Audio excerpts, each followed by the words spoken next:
So there was a short-term and a long-term inspiration for this. At a short-term level, this is a conversation that started at the beginning of this year when the Trump administration came into office, and I think we were all struck at the Trump inaugural by seeing that image of all of the tech CEOs standing in the front of the inaugural in this prominent place, and then many of them going on to have either formal or informal roles, right, advising and implementing policy in the administration. And so trying to understand what these tech elites were doing in their alliance with the American far right and with far right movements kind of more broadly internationally.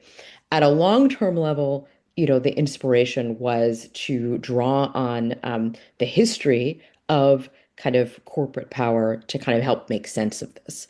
And that there's sort of two relevant histories that we try and bring to bear here. One is the history of kind of corporations that have acted as kind of quasi-governments in the past. So thinking of companies like the East India Company that had private armies and ruled their own territories, and that clearly there's a degree to which the tech companies are asserting themselves as governing authorities in different areas of life.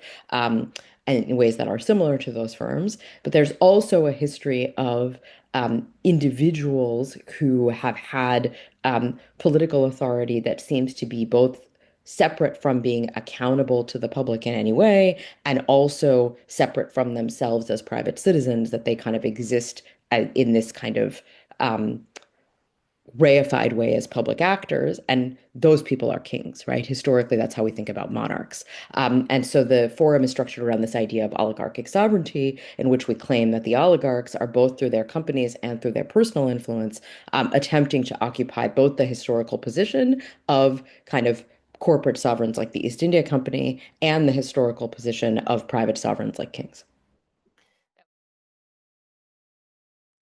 So there are, I think, two things that I hope people take away from reading these essays. The first is that there's has been a tendency, I think, to talk about what the tech elites and tech companies are seeking in politics in this era in the last few years around the idea of political exit, that they're seeking some kind of escape from the regulatory authority of nation states and the ability to kind of operate above and outside of them. Um, and I think all of the essays in different ways push against the idea that this is an exit from politics, right? That instead they have a political project of their own that they're trying to assert over states and their citizens. And it's highly political.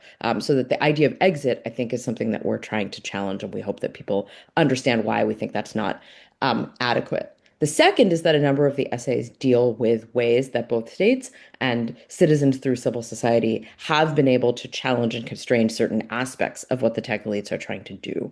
And so the other thing that I hope people take away is the idea that their power is not inevitable and it isn't impossible for it to be challenged or constrained, and that we set out some little ways, perhaps hopeful ways, that that can be done.